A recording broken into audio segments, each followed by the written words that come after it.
It's really hard to believe that IR35 has been around now for 10 years. So it was first introduced, or first proposed, shall I say, in 1999, and then it actually came in April 2000. The reason the government then, the Labour government then introduced IR35 was really to stop what they called disguised employment.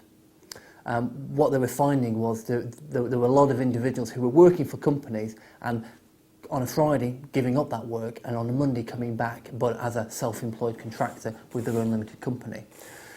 With a limited company, effectively you pay less tax than you would do as an employee, and therefore people are better off. So the government, trying to keep the coffers full of cash, took some decisions to introduce this legislation to try and to stop that.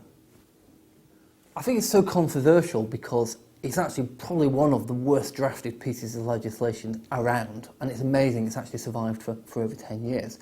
The concept's really simple. IR35 says, are you an employee or are you truly a self-employed individual running their own business? That's the whole ethos of the legislation.